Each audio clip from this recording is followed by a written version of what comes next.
வணக்கம் let's sport viewers, நான் உங்கள் Nivas and welcome to another episode of IPL match reviews. And இந்த வீடியோவில் நம்ம ரிவ்யூ பண்ண போகிற கேம் கொல்கட்டா நைட் ரைடர்ஸ் ஐபிஎல்லேருந்து எலிமினேட் ஆகிருக்காங்க. யாருக்கிட்ட அப்படின்னு பார்த்தீங்கன்னா சென்னை சூப்பர் கிங்ஸ் கிட்ட. கல்கட்டாவில் போயிட்டு கேகேஆருக்கு அகெயின்ஸ்டாக சென்னை சூப்பர் கிங்ஸ் மேட்ச் ஜெயிச்சது மட்டும் இல்லாமல் அதை வந்து ஒரு display of hope for the fans அப்படின்ற மாதிரியான ஒரு லெவலில் வந்து பெர்ஃபார்ம் பண்ணியிருக்கிறாங்க. என்ன ஹோப் அப்படின்னா, நிறைய யங்ஸ்டர்ஸ் எடுத்துருக்காங்க சிஎஸ்கே, அவங்க எல்லாருமே பெர்ஃபார்ம் பண்ணி ஒரு மேட்ச்சை ஜெயிச்சு கொடுத்துருக்காங்க.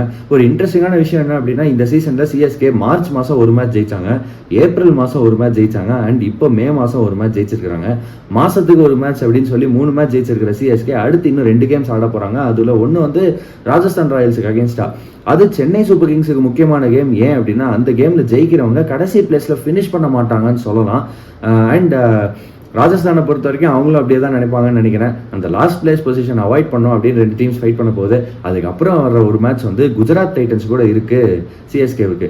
இப்போ கேகேஆருக்கு என்ன பண்ணாங்களோ அதே மாதிரியே குஜராத் டைட்டன்ஸை வந்து எலிமினேட் ஆகாமல், அதாவது பிளே ஆஃப்ஸ் போகாமல் தடுக்க முடியுமா, எலிமினேட் ஆக வைக்க முடியுமா அப்படின்னா இல்லை. ஆனால் குஜராத் டைட்டன்ஸ் கூட வர அந்த மேட்ச் சிஎஸ்கே ஜெயிச்சாங்கன்னா மேபி குஜராத் டாப் 2 போகிறதுக்கான வாய்ப்புகள் கம்மியாகும் அப்படின்ற மாதிரியான ஒரு விஷயம் இருக்குது. நடக்குமா அப்படின்றது தெரியல, பொறுத்து வந்து பார்க்கலாம். ஆனால் இந்த மேட்சை பொறுத்த வரைக்கும் கண்டிப்பாக சிஎஸ்கே மேனேஜ்மெண்ட்டுக்கும் சரி, டீமுக்கும் சரி, ஃபேன்ஸுக்கும் சரி நிறையா பாசிட்டிவ்ஸ் இருக்குது. இன்னொரு பக்கம் கல்கட்டா நைட் ரைடர்ஸ் எலிமினேட் ஆகிருக்கிறாங்க ஐபிஎல்லேருந்து. இதுக்கப்புறம் அவங்களுக்கு பிளே ஆஃப்ஸ் போகிற வாய்ப்பே வந்து கிடையாது அப்படின்னே சொல்லிடலாம். ரொம்ப கம்மி அப்படின்ற மாதிரி இல்லை, கிடையாது. ஏன்னா இனிமேல் வந்து அவங்களால மேக்ஸிமம் 15 பாயிண்ட்ஸ் தான் போக முடியும். டீம்ஸ் வந்து 16 பாயிண்ட்ஸ் அண்ட் அபவ் தான் குவாலிஃபை ஆவாங்க அப்படின்ற மாதிரி தெரியுது இந்த நிலமையில. ஸோ இங்கேருந்து கேகேஆர் வந்து குவாலிஃபை ஆகிறது அப்படின்றது ரொம்பவே கஷ்டம். எனக்கு தெரிஞ்சு வந்து நடக்க வாய்ப்பு இல்லை அப்படின்னு நான் நினைக்கிறேன். அந்த மாதிரியான ஒரு வேலையை தான் வந்து சிஎஸ்கே பார்த்து விட்டு போயிருக்காங்க இந்த மேட்ச்சில். டாஸ் ஜெயிச்சாங்க கேகேஆர். டாஸ் ஜெயிச்சு பேட் ஃபர்ஸ்ட் பண்ணாங்க. டர்ன் இருக்கு பிச்சில், அதனால வந்து நாங்கள் பேட் ஃபர்ஸ்ட் பண்ணுறோம் அப்படின்னாங்க. ஆனால் பிச் ஆக்சுவலி பெட்டர் ஆச்சு. 2வது இன்னிங்ஸில் வந்து பேட்டிங் ஆடுறது ஸ்லைட்லி ஈஸியராக இருந்துச்சு அப்படின்றத நம்ம பார்த்தோம். ப்ராபப்ளி கேகேஆர் வந்து சேஸ் பண்ணுற முடிவை வந்து டெசிஷன் எடுத்திருந்தாங்க அப்படின்னா அவங்களுக்கு அது பெட்டராக போயிருந்திருக்கும். ஆனால் அவங்க பண்ணலை. ஃபர்ஸ்ட் பேட்டிங் ஆடினாங்க. 179 ரன்ஸ் அடித்தாங்க. அந்த 179 அடிக்கிறதுக்கு வந்து ரொம்பவே உதவியாக இருந்தது யார் அப்படின்னு பார்த்தீங்கன்னா கேப்டன் ரஹானே தான்.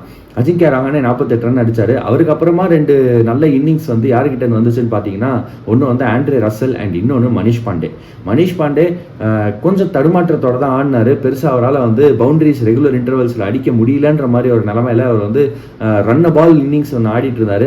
அங்கேருந்து கடைசியில் சில பவுண்டரிஸ் அடித்து அவருடைய அந்த ஸ்கோரை வந்து ஓரளவுக்கு டீசெண்டான ஒரு இடத்துல கொண்டு போய் வச்சார். பட் அவரும் இல்லை அப்படின்னா ஆக்சுவலி கேகேஆரோட ஸ்கோர் வந்து 179 ரீச் பண்ணியிருக்குமான்னு கேட்டால் இல்லை.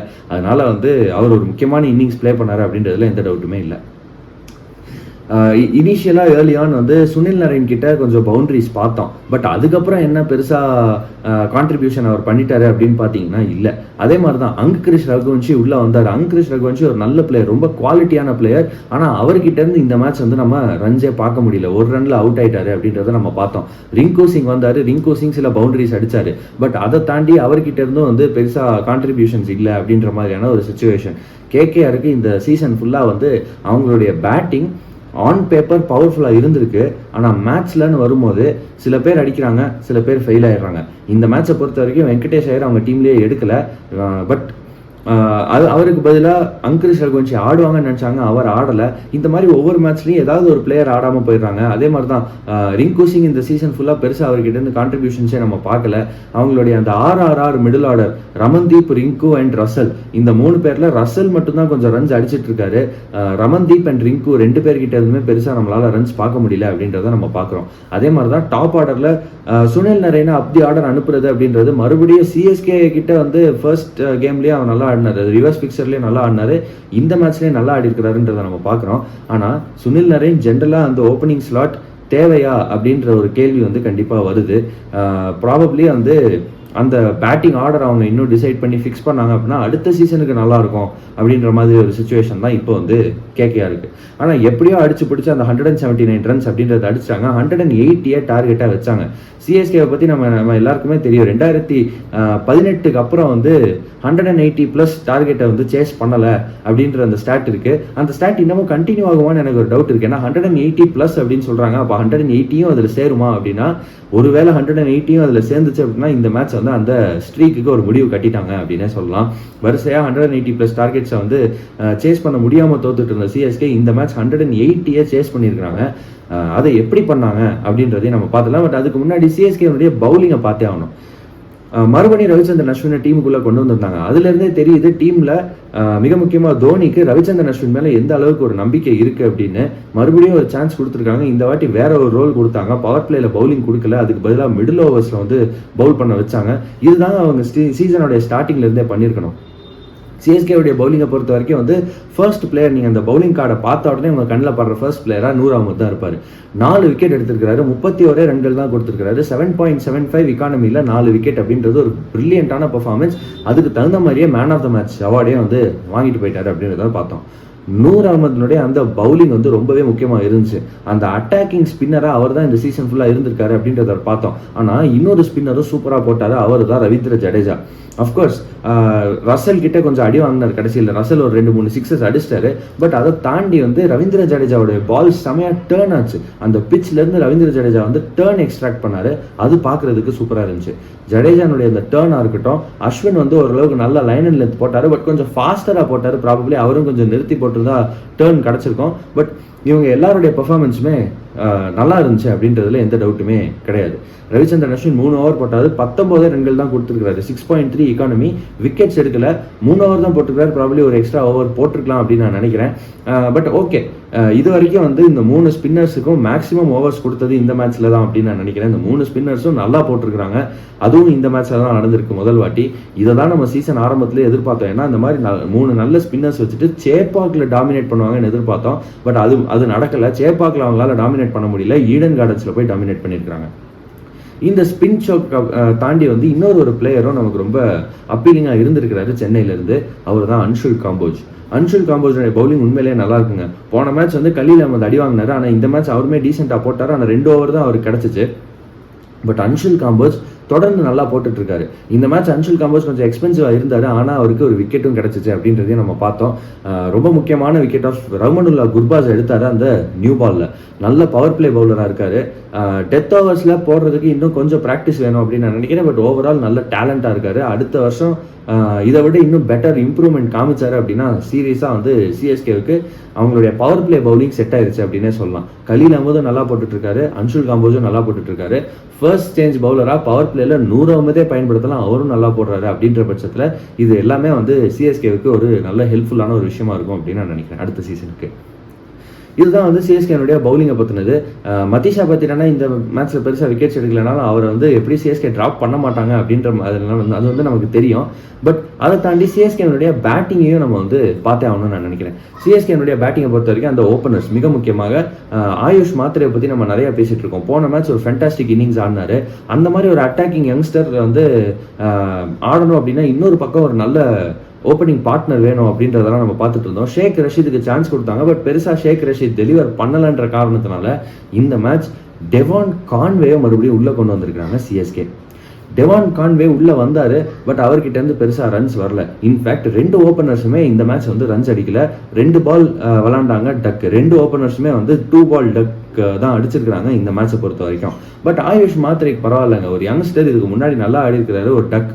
ஆனால் டெவான் கான்வே எனக்கு தெரிஞ்சு ரீசெண்டாக இந்த வருஷம் ஆரம்பிச்சதுலேருந்தே அவர் ஃபார்மில் இல்லை அப்படின்ற மாதிரி தான் போயிட்டுருக்கு.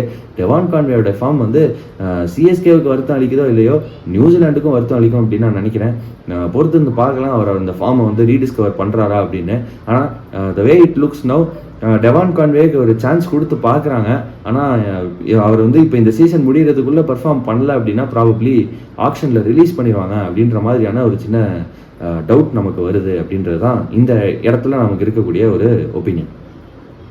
டெவான் கான்வே பற்றி பேசணும், ஆயுஷ் மாத்ரே பற்றி பேசணும். ஆயுஷ் மாத்ரே ஏர்லியான அவுட் ஆயிட்டாரு அப்படின்ட்டு நம்பர் 3ல ஊர்வில் பட்டேல் வந்தாங்க. ஊர்வில் பட்டேல் யாருன்னு பார்த்தீங்கன்னா குஜராத்தை சேர்ந்த, அதாவது பரோடாவை சேர்ந்த ஒரு இளம் வீரர்.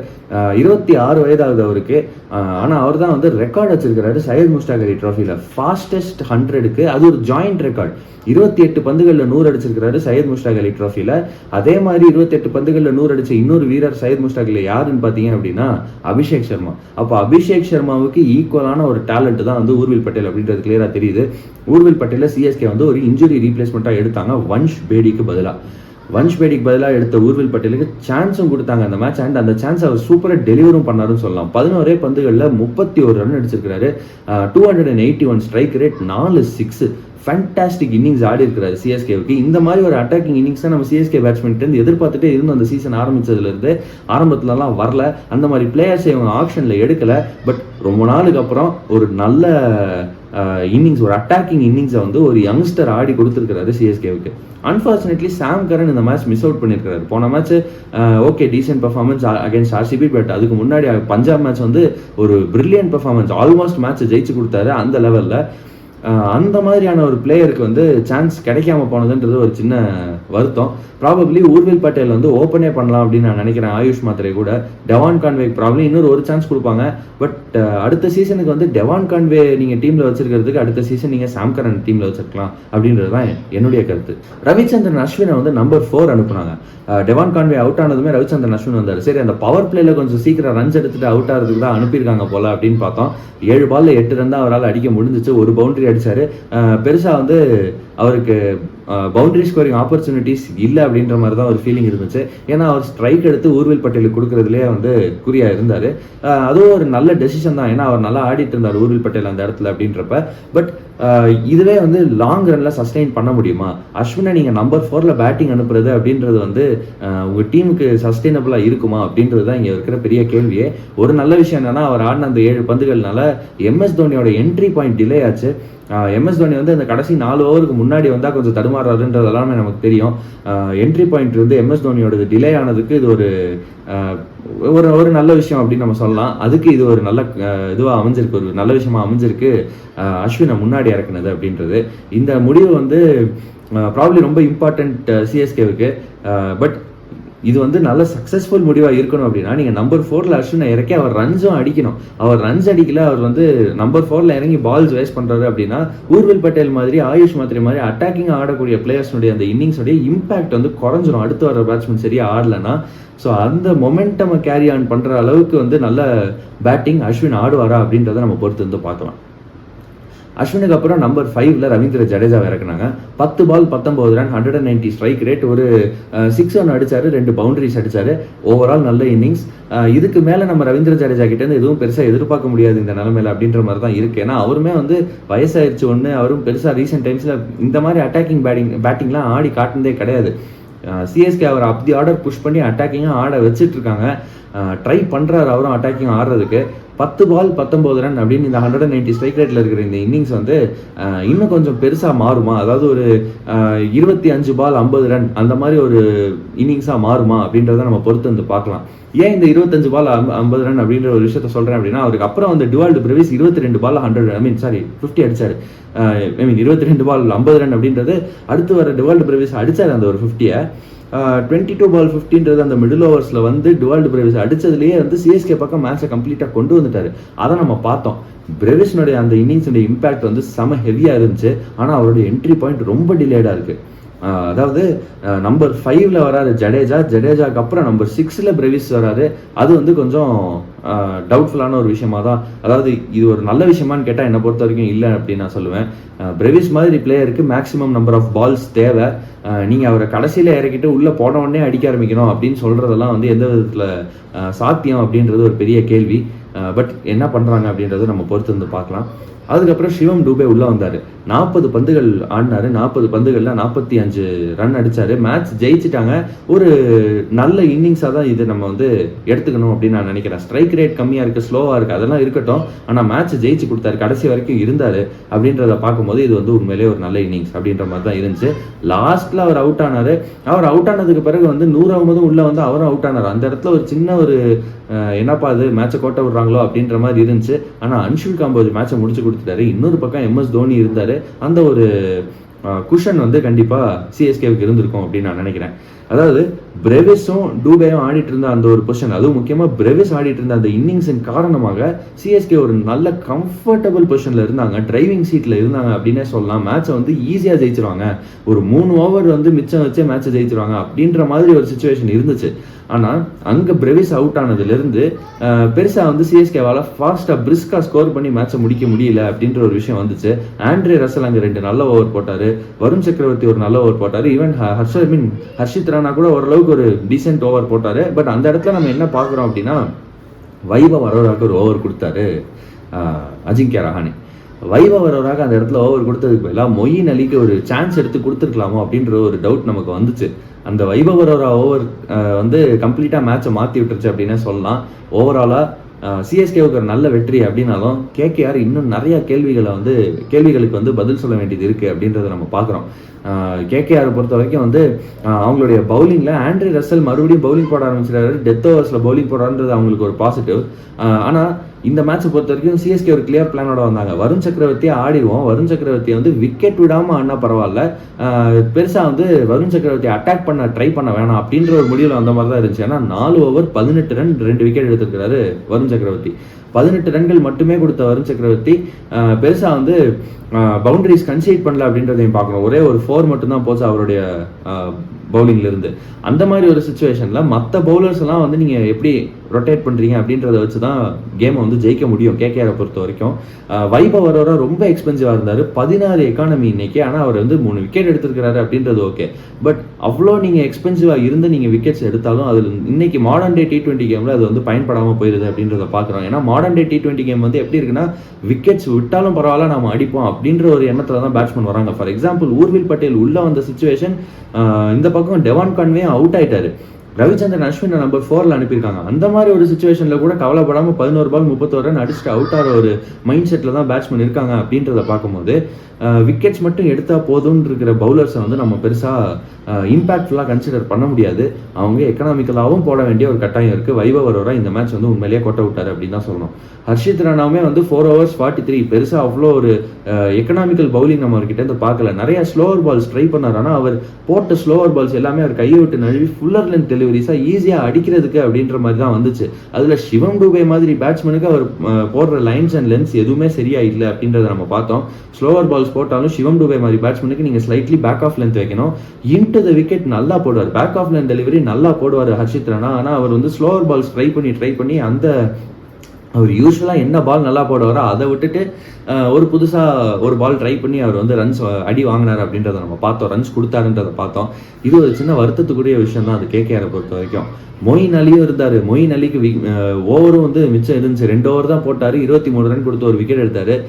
மொயின் அலியும் ட்ரஸ்ட் பண்ணியிருக்கலாம் அப்படின்னு நான் நினைக்கிறேன். ஓவராலாக வந்து கேகேஆர் பவுலிங் பெர்ஃபார்மன்ஸும் நல்லா இருந்திருக்கணும், அதாவது பவுலர்ஸுடைய பெர்ஃபார்மன்ஸும் நல்லா இருந்திருக்கணும், அந்த பவுலிங் ரொட்டேஷனும் நல்லா இருந்திருக்கணும். அன்ஃபார்ச்சுனேட்லி அது 2லையுமே கோட் அவுட்டாங்க அப்படின்றத நம்ம பார்த்தோம். இந்த மேட்சை பொறுத்த வரைக்கும் வந்து சிஎஸ்கே ஒரு நல்ல வெற்றியை எடுத்துருக்காங்க, நிறையா கான்ஃபிடன்ஸ் கொடுக்கும் அவங்களுக்கு. இன்னும் நிறையா யங்ஸ்டர்ஸ் சிஎஸ்கே ட்ரை பண்ணணும் அப்படின்னு நான் நினைக்கிறேன். ஊர்வில் பட்டேலை ட்ரை பண்ணாங்க, நல்லா ஆடி இருக்கிறாரு. ஆயுஷ் மாத்திரையை ட்ரை பண்ணாங்க, மறுபடியும் சாம் கரன் அந்த டீமுக்குள்ளே கொண்டு வரணும் அப்படின்ற ஒரு விஷயம் வந்து எனக்கு கண்டிப்பாக தோணுது. இந்த இடத்துல வந்து சாம் கரனை மறுபடியும் டீமுக்குள்ளே கொண்டு வரணும். அண்ட் இன்னொரு ஒரு விஷயமும் நோட்டீஸ் பண்ணீங்க அப்படின்னா, பேட்டிங்கில் மட்டும் அட்டாக்கிங்காக இப்போ சிஎஸ்கே மாறலை. யங்ஸ்டர்ஸ் டீமுக்குள்ளே வந்ததுக்கப்புறம் சிஎஸ்கே கேச்சஸ் நிறையா நல்லா எடுத்துருக்காங்க. இந்த சீசன் ஃபுல்லாக நிறைய கேச்சஸ் ட்ராப் பண்ணியிருக்கிறாங்க சிஎஸ்கே. தீபக் கூட கேச்சஸ் ட்ராப் பண்ணியிருக்கிறாரு. ராகுல் திரிபாத்தி வந்து ஒரு சில நேரம் நல்ல கேட்ச் பிடிக்கிறாரு, ஒரு சில நேரம் சரியா ஃபீல்டிங் பண்ணல அப்படின்றத நம்ம பார்க்குறோம். இந்த மாதிரி ஒரு சுச்சுவேஷன் இருந்துச்சு. நிறைய பிளேயர்ஸ் கேச்சஸ் ட்ராப் பண்ணுறது, நிறைய பிளேயர்ஸ் வந்து பெருசாக வந்து அவங்களுடைய அந்த ஒரு ஃபீல்டிங் கெப்பாசிட்டியை ரீச் பண்ணாமல் இருக்குது. இந்த மாதிரியான விஷயங்கள் பார்த்தோம். ஆனால் யங்ஸ்டர்ஸ் டீமுக்குள்ளே வந்ததுக்கப்புறம் நல்லா கேச்சஸ் பிடிக்க ஆரம்பிச்சிருக்காங்க, நல்லா கிரவுண்ட் ஃபீல்டிங் பண்ண ஆரம்பிச்சிருக்காங்க. சிஎஸ்கேவுக்கு இது ஒரு பெரிய அட்வான்டேஜ். பவுலிங்கை பொறுத்த வரைக்கும் வந்து நம்பர் ஆஃப் எக்ஸ்ட்ராஸ் அவங்க கம்மி பண்ணி ஆகணும். ஆனால் பவுலிங்கை பொறுத்த வரைக்கும் பார்த்தீங்க அப்படின்னா கூட அவங்களுடைய பவர் பிளே பவுலிங் இந்த சீசன் ஃபுல்லாகவே நல்லா இருந்திருக்கு. ஸ்பின்னில் 100 அகமது இந்த சீசன் ஃபுல்லாக நல்லா போட்டிருக்கிறாரு. அவர் கூட யார் வந்து சப்போர்ட் பண்ணி போட போகிறாங்க அப்படின்றது தான் ஒரு பெரிய கேள்வியாக இருந்துச்சு. ரவீந்திர ஜடேஜா கொஞ்சம் கொஞ்சமாக அந்த ஃபார்மை கொண்டு வந்துட்டு இருக்காருன்றதை நம்ம பார்க்குறோம். ரவிச்சந்திரன் அஸ்வினை பற்றி இன்னும் நமக்கு தெரியல, அவருக்கு எந்த ரோல் சூட் ஆகும் அப்படின்றது. பட் ப்ராபப்ளி அவங்க இன்னொரு ஒரு நல்ல ஸ்பின்னரோட போனாங்க, ஒரு யங்ஸ்டர் வந்து அந்த ஸ்பின் டிபார்ட்மெண்ட்டுக்கும் பிக் பண்ணாங்க அப்படின்னா அடுத்த season CSK will be the team to beat அப்படின்னே சொல்லலாம். மிடில் ஓவர்ஸில் சிஎஸ்கேவுக்கு இன்னமும் சில ப்ராப்ளம்ஸ் இருக்குது. நம்ம சிவம் டூபேயோட இன்னிங்ஸை பற்றி பேசணும். இன்னைக்கு ஒரு நல்ல இன்னிங்ஸ் ஆடினார், பொறுமையாக ஆடினார், கடைசி வரைக்கும் மேட்சை எடுத்துகிட்டு போனார் அப்படின்றத. ஆனால் இது எல்லா மேட்சுமே வந்து ஒர்க் ஆகுமா அப்படின்றது ஒரு பெரிய கேள்வி. சிவம் டூபே பழைய மாதிரி அட்டாக்கிங்காக ஆட ஆரம்பிக்கணும் அப்படின்னு நான் நினைக்கிறேன். எம்எஸ் தோனியோட என்ட்ரி பாயிண்ட் வந்து டிலே பண்ணணும் அப்படின்றதுக்காகவே சில பிளேயர் ஸ்லோவாக ஆடுறாங்களோ அப்படின்ற ஒரு ஃபீலிங் வருது. அந்த மாதிரியான பிரச்சனைகள் இருக்கக்கூடாது அப்படின்னா எம்எஸ் தோனி அடுத்த சீசனில் வந்து பெருசாக அவருடைய பேட்டிங்கில் டிபெண்ட் பண்ணாமல் மற்ற மற்ற பேட்ஸ்மேனை முன்னாடி இறக்கி அவங்க வேலையை முடிச்சு கொடுத்துடணும் அப்படின்னு நான் நினைக்கிறேன். அதாவது MS தோனி உள்ள இறங்கணுன்ற ஒரு சுச்சுவேஷனை ஏற்படுத்தி கொடுக்கக்கூடாது டீமுக்கு அப்படின்ற மாதிரி தான் வந்து இவங்க விளையாடணும் அப்படின்னு நான் நினைக்கிறேன். அந்த மாதிரி பண்ணால் நீங்கள் அஸ்வினை 4ல் அனுப்பணும் அப்படின்ற அவசியமும் கிடையாது. பொறுத்து வந்து பார்க்கலாம் இதெல்லாம் அடுத்த சீசன் எப்போ எப்படி நடக்க போகுது அப்படின்னு. இன்னும் இதெல்லாம் எக்ஸ்பெரிமெண்ட் பண்ணுறதுக்கும் பெட்டராக ஆக்குறதுக்கும் 2 மேட்ச் இருக்குது. RR மேட்சும் GT மேட்சும் இருக்குது CSKவுக்கு.